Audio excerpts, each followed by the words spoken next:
जय। अवतार मेहर बाबा की जय। सबसे पहले मैं सभी बाबा प्रेमियों को जय मेहर बाबा कहती हूँ। मैं अमरावती दीक्षा राठौड़ अमरावती सेंटर से बोल रही हूँ। उसके बाद में संकल्प जी को धन्यवाद देती हूँ।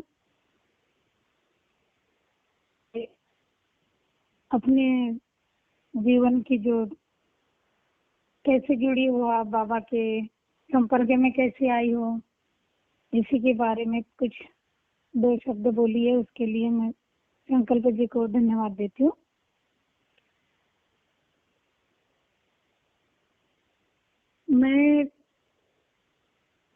मुझे 18-19 साल हो गए हैं मैं बाबा के संपर्क में आई हूँ। उससे पहले मैं एक बात बताना चाहती हूँ कि मैं पहले बाबा प्रेमी नहीं थी, ना ही मेरे फैमिली के लोग थे और ना ही मैं बाबा को जानती थी। अवतार मेहर बाबा क्या कौन है और ईश्वर है या नहीं हो, क्योंकि मैं उस दौर में गुथी हुई थी कि जैसे कि संतोषी माता होगी, दुर्गा देवी होगी, अम्बा देवी हो गए, शंकर भगवान हो गए, गणेश जी हो गए, इन्हीं लोगों की मैं पूजा करती थी। क्योंकि मैं जात से भी मैं ब्राह्मण हूँ और इन्हीं में ऐसी गुरपट गई थी मैं कि मुझे बाहर निकलने को कुछ समय ही नहीं मिला और बाहर की दुनिया में और कौन से ईश्वर क्या चीज है और ईश्वर का अस्तित्व क्या है, ये मुझे जानने का कभी कोई मौका नहीं मिला। और बस इसी में अपना चलते रहे मेरे ऐसे 20 साल ऐसे चले गए। और लेकिन मेरी एक खूबी है कि मैं नास्तिक किस्म की ऐसी लेडीज हूँ कि मैं ना ही किसी से ढंग से बात करती थी, ना ही किसी से प्यार नाम की चीज नहीं थी मेरी जिंदगी में। और मेरे मन में एक ही बात की और उलझन पैदा हुई थी कि मैं ईश्वर ढूंढना चाहती थी कि क्योंकि मेरे को ईश्वर अभी तक मिला नहीं था। इन देवियों को सबको पूछकर भी मैं, और मेरे को ईश्वर का अस्तित्व क्या है, मुझे ईश्वर की एक खोज थी कि मेरे को कोई मिल जाए, अच्छा ऐसा मिले कि कोई ईश्वर ऐसा मिले कि मैं उसको समझ सके कि हाँ इस दुनिया में ईश्वर है। और ऐसे ही चलती रहे मेरी जिंदगी में, ऐसे चलती रहे। तो एक ऐसी घटना घटित हुई हमारे अमरावती में कि वो फैमिली से वो बाबा प्रेमी थे, उनकी पूरी फैमिली बाबा प्रेमी थी। और उन्हीं के घर में एक ऐसा एक्सीडेंट हो गया कि उस घर में पहला ही बेटा और इतना गरीब बच्चा था वो, और उसका अचानक से मर्डर हो गया। तो मर्डर होने के बाद में क्या हुआ कि मुझे पता चला कि भाई फलाना लड़के को ऐसे ऐसे हो गया। तो मुझे भी थोड़ा खराब लगा उस बात सुनकर कि अरे इतना सुंदर बेटा और इतना सुशील, और कभी किसी को ऐसे मतलब डबल ऐसे जवाब किसी को देने लायक का नहीं था वो, और ऐसा कैसे हो गया। तभी मैं उस क्षण में उनके घर जाके मैं बोली चलो ऐसा भी हुआ, ऐसी भी मुलाकात कर ले और देख ले थोड़ा क्या हुआ करके। तो मैं उनके घर गई और उनके घर जाके देखती हूँ तो पूरे घर में टोटली मेरे बाबा की फोटो लगी थी। और जब बाबा की प्रतिमा लगे रहने के बाद में मेरी नजर तो उन पर ही गिरी जाकर, और मैंने उस लड़के को देखा। और देखने के बाद में फिर उतनी पब्लिक में मैंने उन लोगों से पूछा कि ये कौन है। तो वो लोग बोलने लगे कि हमारे ईश्वर है, हमारे मेहर बाबा है और हम इनको पूछते हैं। तो उसी क्षण में मेरे मुख से इतना जोर से आवाज निकली, ऐसा कैसा ईश्वर है। हम लोग जब कोई देवी देवता बोलो या कोई ईश्वर को बोलो, हम जब मानते हैं तो किस लिए मानते हैं, क्यों पूछते हैं उनको कि हमारे घर में किसी तरह से विपदा ना हो या कोई संकट ना आए या कोई दुख ना गिरे ना? हम सब सुखी रहना चाहते हैं। ये हमारी सोच है, ये आध्यात्मिक की सोच नहीं है, हमारी जनरली सोच है। तो हम ऐसे सोचते हैं। और आपके घर में तो इतनी बड़ी घटित घटना हो गई है कि बाप के बेटे पर, कंधे पर जवान बेटे का एक ट्रक जा रही है, देखो, हाँ, वो बॉडी लेके जा रहे हैं, तो वो पिता के दिल पर क्या बीतरी होगी, ये सोचने की बात है। और इस भगवान को आप रख के क्या कर रहे हो? इन लोगों को सब कुछ जो जितने भी है प्रतिमा बाबा के लगा के रख के, पता नहीं कौन से बाबा है, क्या बाबा, इनको निकालो और बाहर निकाल के फेंक दो, रखने की जरूरत नहीं है। मेरे मुख से ये शब्द निकल गए हैं और बस वो क्षण मेरे लिए इतना बड़ा हो, बाबा से अटैचमेंट होने का। तो बाबा ने मन में सोच लिया कि मैं तेरे से, वो मुख से, तेरे मुख से मैं वो शब्द बोलवाऊंगा कि तू मरे तक यही वर्ड बोलती रहेगी कि तू, आज तूने मेरा अपमान नहीं किया, तूने खुद का अपमान कर रही हो। तब तो मैं अनजान थी बाबा से, मैं समझ ना पाई। उसके बाद में फिर राठौर जी से मेरी मुलाकात हुई और मैं मिस्टर से मुलाकात होने के बाद में क्या हुआ कि उनसे मेरे को पता चला कि ये अवतार मेरे बाबा के सत्य है। और उनसे मैं ये बात पूछने लगी कि ये मेरे बाबा क्या चीज है, ये आपने गाड़ी में इधर से भी पीछे से भी नाम लिखवा के रखा, सामने से भी नाम लिखवा के रखा, और आते समय जय मेरे बाबा भी बोलते हो, ये क्या बात है? तो वो बोले कि आपने बहुत अच्छी बात पूछी है कि मेरे बाबा क्या चीज है करके। तो उन्होंने मुझे 2 शब्द बाबा के बारे में बताए हैं। जो 2 शब्द बाबा के बारे में बताए वो मेरे हृदय में ऐसे ही ग्रहण करे जा रहा था कि पूछो मत। मुझे ऐसा लग रहा था कि अभी मैं कहाँ पर पहुंच गई हूँ। मेरे रोम रोम में पूरे, मतलब बाबा के बारे में जो मैंने वो पहले बोल चुकी थी, और उसके बाद में मुझे वो चीज का पश्चाताप होने लगा। फिर भी जो 50% मेरे आंग में जो नास्तिक किस्म का जो था, लेडीज थी, वो तो भरी हुई थी, वो तो इतनी डायरेक्टली निकलने वाली नहीं थी। के बाद में मेरे राठौर साहब से मेरा मैरिज हुआ। मैरिज होने के बाद में हम बैंगलोर शिफ्ट हुए 2004 की बात। उसके बाद में बैंगलोर शिफ्ट होने के बाद में क्या हुआ कि हम बैंगलोर में 2.5-3 साल रहे। वहाँ 3 साल रहने के बाद में भी मुझे मेहर बाबा ने अपना सेंटर का पता नहीं दिया, नहीं देने दिया किसी को, ना खुद ने बताया मेरे को। और मैं वहाँ से बैंगलोर से अपना कितनी कैसी वैसी 2004 में बहुत मुश्किल जा रही थी कि वहाँ से सेंटर आना, अपने समाधि पर आना, हाँ, अहमदनगर आना। अहमदनगर में मुझे हमको दो बार ट्रेन चेंज करना पड़ती थी वहाँ से। पता नहीं, बहुत हालत बेकार होती थी उस पीरियड में।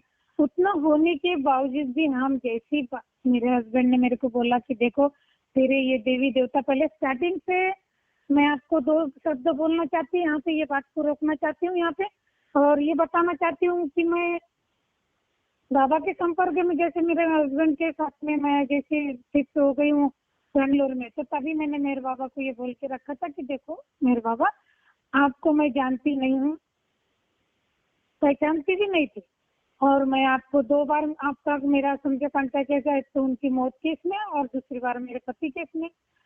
और मैं आपके कांटेक्ट में आना चाहती या नहीं चाहती, लेकिन फिर भी मेरे पति है आपके वक्त, तो मैं वो नास्तिक किस्म की लेडीज हूँ कि जो जैसे कि और भी देवी देवता के इसमें सपने गिरते हैं, किसी के रूप में आ जाते हैं और बोले कि मैं उसके रूप में आके तेरे को दर्शन दिया और ऐसा हुआ वैसा हुआ था, तूने तो मेरे को ऐसी बोली वैसी बोली। तो मैं वहां से चले गया। मैंने बोली इस टाइप का मेरे को कुछ चाहिए नहीं बाबा, जब भी आप आओगे तो मेरे सपने में डायरेक्टली आओगे और अपने मुख से हिंदी शब्द बोलोगे और मेरे से बात करोगे, ना कि मैं आपके जो भी मंडली के लोग थे, मैंने आपको कुछ वीडियोस भी देखा है आपका कि मंडलियों के लोगों को ने आपको उंगलियां से और तख्ती पर आपको ये करते हुए देखा। तो मैंने बोली मैं उस किस्म की नहीं हूँ कि आपके तख्तियों पर के जो समझ सके होंगे आपके दो शब्द क्या बोल रहे हो आप और क्या नहीं, ये मैं समझ नहीं सकती हूँ बाबा, लेकिन आपको सपने में मेरे डायरेक्टली आना पड़ेगा। तो आज 2004 से मेरे सपने में बाबा वही करके आते हैं कि मेरे को पहले 3 बार तालियां बजाएंगे, उसके बाद में बोलेंगे दीक्षा, और उसके बाद में जो उनको बोलना है वही बोलेंगे। तब से इनको बाबा का ऐसा शुरू है। जब भी मेरे को सपना गिरता तब भी मेरे साथ में ऐसा होता है।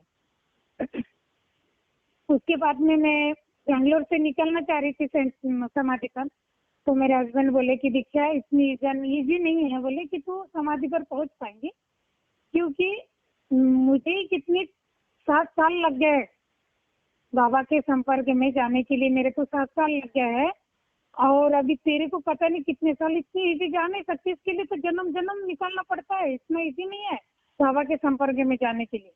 तो मैंने तभी चुटकी बजा के मेरे मिस्टर को बोला कि मैंने बोली देखो, जब दिल में कोई बात की उमंग रहती है हमारे, तो वो वहाँ जरूर जिद रहना चाहिए कि हमको वहाँ जाना है, ठीक है। तो मैंने बोले मैं अभी आपको बताऊंगी नहीं कि मैं बाबा के पास में पहुंचती हूँ या नहीं पहुंचती हूँ, लेकिन जिस वक्त मैं बाबा के समाधि पर पहुंच जाऊंगी ना, तो उस वक्त मैं आपको जरूर बताऊंगी कि देखो ये जिद रहती है, ये प्रेम रहता है, और ये बुलाने वालों का भी प्रेम उतना ही रहता है और आने वाले का भी प्रेम उतना ही रहता है। तो ये बात मैं आपको फिर बताऊंगी, अभी फिलहाल मैं आपसे बात नहीं करना चाहती हूँ। इसी क्षण फिर हम वहाँ से बैंगलोर से निकले हैं, समाधि पर पहुंचे। समाधि पर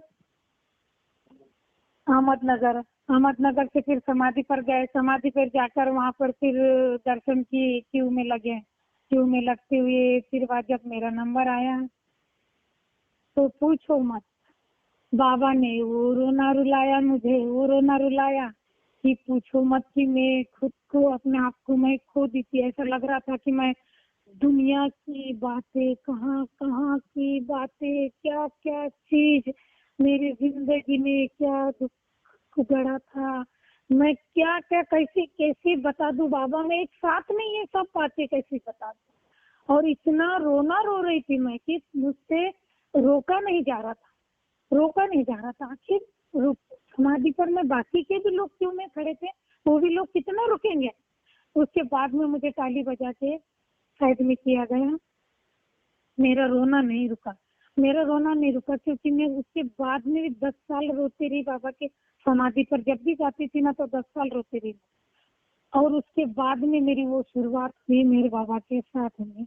उसके बाद में क्या हुआ कि मेरे पहली पद यात्रा मेरी छानी से हरपालपुर की होगी, वो 2004 के बाद में, मतलब 23/11/2007 में, 23/11/2007 से तो 28/11/2007 तक का एक पद यात्रा, छानी से तो हरपालपुर तक का हुई मेरी वाली पद यात्रा। अच्छा, पद यात्रा में जब फर्स्ट टाइम में जाती हूँ तो मेरे को ये पद यात्रा के कुछ भी अपने नियम नहीं मालूम थे। हाँ, उसी पीरियड हमारे अमरावती के माननीय राजा साहब रोनेकर जी थे, तो उन्हीं से भी मैं परिचित थी। अमरावती के लोगों से काफी थोड़ा थोड़ा परिचित थी, मैं ज्यादा क्लोज नहीं थी।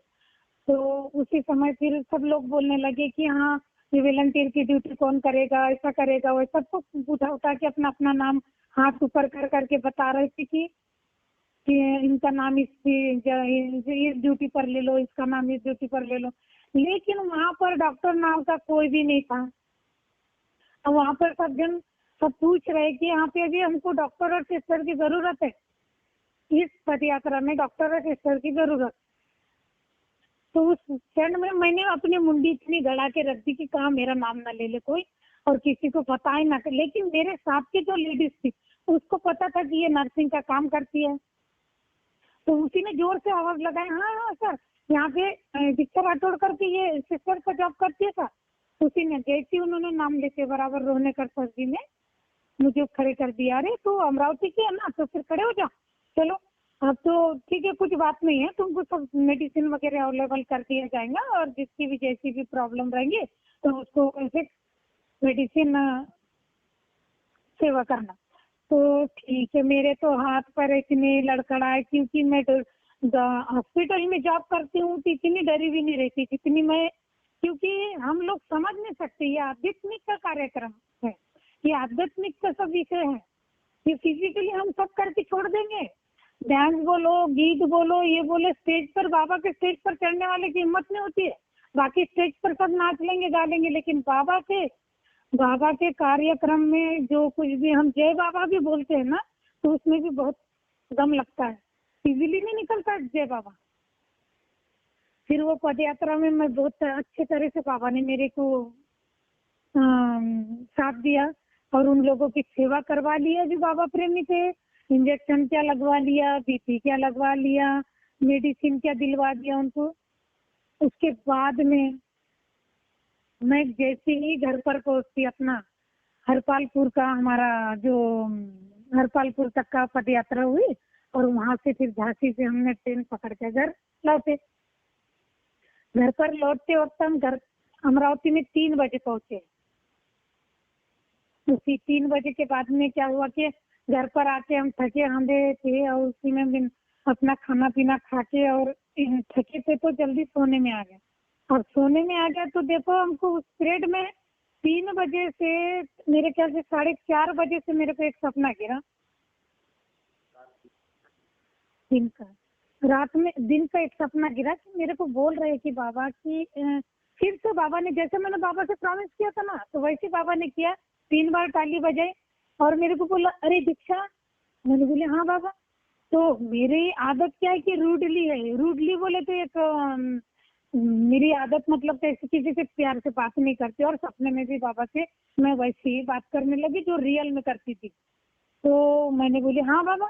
तो बोले अरे मैंने तेरे को एक टूटा फूटा सा मेरे को मंदिर दिखाई दे रहा है और टूटे फूटे मंदिर के अंदर मेरे को थर्माकोल का मास्टर एंड सर्विस का वो जो चिन्ह है ना अपना, स्वस्तिक और ओम करके लिखा है बना हुआ है, बस वो चिन्ह मेरे को वहाँ पे दिखाई दे रहा था। तो बाबा ने मेरे को बोला कि देखो यहाँ पे सब बाबा प्रेमी हैं और आपको मैंने मुक्ति दिला दी। तो मुक्ति जैसे दिला दिए करके बोले तो मैंने तो अपने अरे रे रे पूछो मत, मुझे तो ऐसा लगा कि मुक्ति दिला दिया है कि पता नहीं कौन सी मुक्ति दिला दी है, मेरे को समझ के परे था मेरा वाला पूरा।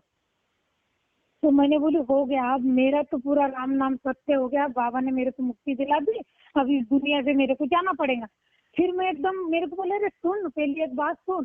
फिर मैं पलट के जाने लगी तो फिर से बाबा ने मेरे को आवाज दिया और बोला कि सुन मेरी बात, कि वो जो लेडीज है ना रेड कलर की साड़ी पहनी हुई है और वो रेड कलर की साड़ी पहनी रियल में पहनी हुई थी वो, और वो थोड़ी उसकी कमर उधर झुकाई हुई थी, उसका चेहरा नहीं देख पाई मैं सपने में।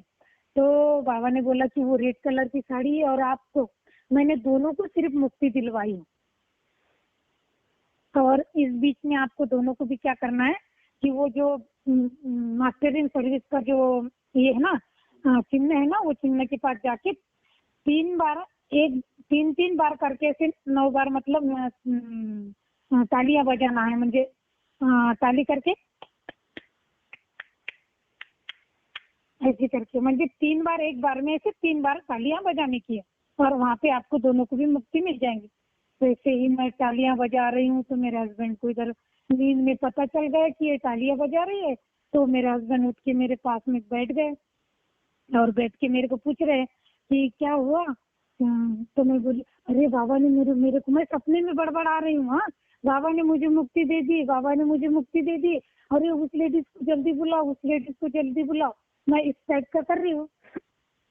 अब उसी समय में मेरे हस्बैंड ने मेरे को थोड़ा सा धक्का दे दिया और मेरे को बोला कि फिर वहां जाके जाना, फिर वहाँ ताली बजाना, बाबा ने जब तेरे को मुक्ति दे दिया। तो उसी क्षण जैसे इन्होंने मेरे को टच किया मेरा नींद खुल गई और नींद खुल के उतने तो रात के देखो तो 3 बज रहे थे। अब जब रात के 3 बज रहे थे, ये 3 बजे मैं उतने रात के, हम दोनों हस्बैंड और वाइफ दोनों के दोनों इतने गले लग के रोने लगे कि पूछो मत, कि पड़ोस के भी लोगों को लगा कि क्या हुआ, इनको भी तो गांव से आई है बाबा के प्रोग्राम से और इनको क्या हुआ कि अचानक क्यों रोने लगे। तो मेरे हस्बैंड को मैं समझ गई थी और वो मेरे को समझ गए थे कि मुक्ति किस प्रकार की है। तो उस क्षण में मेरे को, मैं अनजान थी, मेरे को कुछ पता नहीं था, मेरे को आध्यात्मिक का कुछ भी अभी भी मालूम नहीं है और पहले भी मालूम नहीं था। मैं केवल ये जानती हूँ कि बाबा को सिर्फ जय बाबा बोलूं ना, मैं बाबा को प्यार दे सकती जैसा बाबा को चाहिए, बाबा का प्यार मुझे कैसा मिल रहा है ये तो बाबा को पता है। तो उस टाइम में हमको लगा कि बस हमारा राम नाम सत्य हो जाएगा। तो मैं रोने लगी उनके गले लग के हस्बैंड के। तो हस्बैंड बोलने लगा कि दीक्षा तेरा मेरा प्यार तो बाबा ने बनवाया है और फिर यदि तेरे को लेके चले जाएंगे तो मेरे को रख के क्या करेंगे यहाँ। अरे हाँ, मैंने बोली ये भी ठीक है। तो फिर कैसा, तो ये बोले वो नहीं है, जो तू सोच रही है कि हमको मुक्ति दिलवा दिया है तेरे को, तो वो मुक्ति नहीं होंगे। और किसी को हम किसी बाबा प्रेमियों को पूछेंगे और फिर ये करेंगे चल सो जा, सो जा करके फिर सोती हूँ सुबह, फिर 3 बजे जैसे सोती नहीं तो 5 बजे और सपना गिरता है मेरे को। फिर मेरे को बाबा ने ताली बजा के उठवाया, अरे दीक्षा तू तो बोली बाबा के दर्शन में तू पूरा हमारे इधर पूरा घूम के आई ना। मैंने बोली हाँ बाबा मैं तो पूरा घूम कर आई हूँ और बहुत बढ़िया था। मैंने बोली इतना अच्छा वाह। मैंने बोली बाबा मैंने जिंदगी में अपने लाइफ में कभी नहीं देखा ऐसा पद यात्रा और ये वो प्रोग्राम, मैंने खूब फुल एंजॉय किया बाबा मैंने। अच्छा तो फिर उसका तो आपको पूजा भी देना पड़ेगा। मैंने बोली पूजा? तो बोले पूजा किस तरह से, पूजा किस तरह से देना पड़ेगा? मैंने बोली बाबा को बोली कि आपने तो बोल के रखा कि मैं ये कर्म कांड में नहीं पढ़ता हूँ, पूजा पार्टी में नहीं ये करता हूँ ना, आप पूजा की बात कर रहे हो? हाँ पूजा तो देना पड़ेगा आपको। मैंने बोली कैसे? तो बोले मानदा बोलते बोले उसको। अच्छा जो महाराष्ट्रियन में जो नागदार जाते ना, नागदार, तो नागदार में वहाँ पे उसको माउंदा बोलते, उधर से आके जो खाना पीना देते ना तो उसको ऐसे बोलते, उसको क्या बोलते माउंदा करके दिया क्या भी ऐसे कब देने वाले माउंदा। तो मैं भी ऐसे अपना माउंदा के बारे में जब सोचने लगी कि मैंने बोले हाँ तो माउंदा, तो मैंने बोले मैं दे नहीं सकती बाबा मैं। बाबा ने बोले कि देखो तुमको देना पड़ेगा, मेरी बात सुनो। मैंने बोले हाँ बताइए बाबा।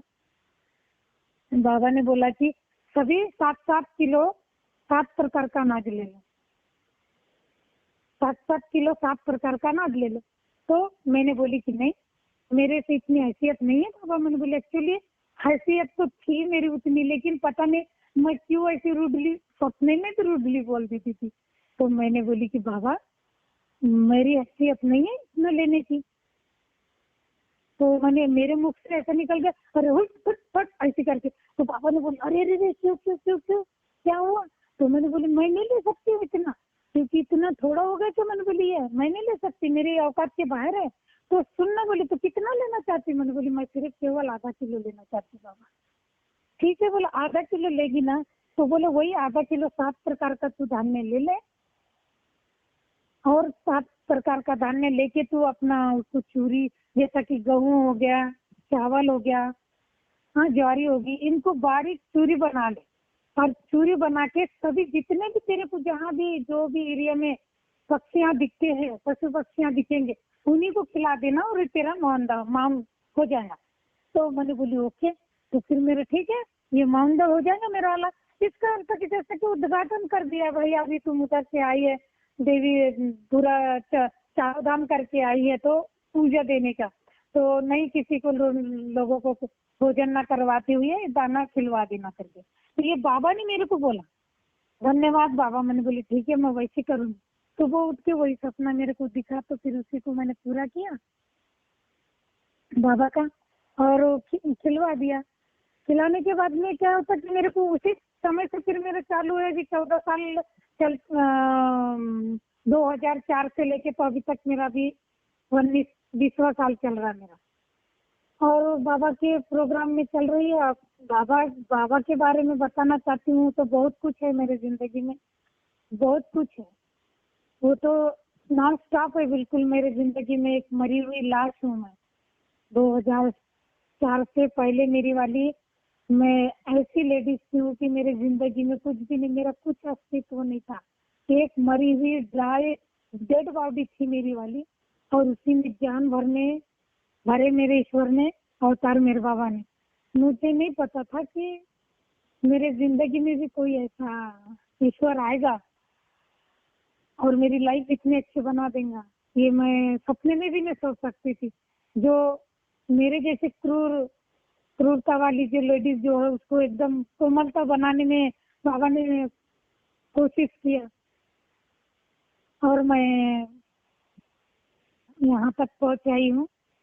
ना ही बाबा के बारे में ना तो चुनाव हुआ ना वोटिंग हुई, बस डायरेक्टली बाबा ने मेरे को अपने पास में बुला लिया और ना ही किसी का बोलने। और मेरे हस्बैंड का मैं सबसे पहले उनका धन्यवाद देना चाहती हूँ कि मेरे झोली में उन्होंने ईश्वर डाला है, नहीं तो आज मैं वो गंदी नाली के कीड़े की तरह मैं अपने जमीन पर रेंगती फिर रही थी कि मेरा अस्तित्व ही नहीं था कोई बात का। और जब मेरे जिंदगी में मेरे हस्बैंड आए हैं तो उन्होंने मेरी लाइफ ऐसी चेंज कर दी कि मैं तब समझ नहीं पा रही थी कि इन्होंने मेरे बाबा ईश्वर क्या चीजें करके कैसे है क्या है। मैं अवॉइड करती थी उनको ये बातों का कि क्या बात है, इंसान के जैसे ईश्वर लेके तुमने बैठे हैं और उनको पूज रहे हैं, ना पूजा ना अगरबत्ती ना फूल ना पान, और केवल बस मन ही मन में उनका जाप कर लेते हैं। हाँ, अवतार मेरे बाबा की जय, अवतार मेरे बाबा की। ये क्या ईश्वर होते रहता क्या? हाँ, ईश्वर के सामने क्या अगरबत्ती लगाई जाती है, फूल के हार चढ़ाए जाते हैं, हाँ, शुद्ध आत्मा बनाई जाती है, स्नान करना पड़ता है। कभी कभी आप स्नान भी नहीं करते, वैसे अपना अवतार मेरे बाबा की जय कर लेते हो। ये मुझे नहीं पड़ता। जब बाबा के संपर्क में जैसी आई हूँ तो मुझे पता चला कि हाँ, अभी स्नान करना कैसा है। एक्चुअली बाबा ने बोला है कि केवल मेरे को अपना हृदय स्वच्छ चाहिए, निर्मल चाहिए, मुझे शरीर से कोई लेना देना नहीं है। तो मैं मेरे हस्बैंड से मिस्टर राठौड़ से मैं धन्यवाद देना चाहती हूँ कि उन्होंने मेरे झोली में ईश्वर को डाला और मैं ये जिंदगी जी रही हूँ। और आगे तो बहुत कुछ बोलना चाहती, लेकिन टाइम के अभी मैं और बोलना चाहती हूँ कि उससे पहले कि मैं कुछ बोलूँ या ना बोलूँ, या बस इतने बोल के मैं अवतार मेहर बाबा की जय, अवतार मेहर बाबा की जय, अवतार मेहर बाबा की जय।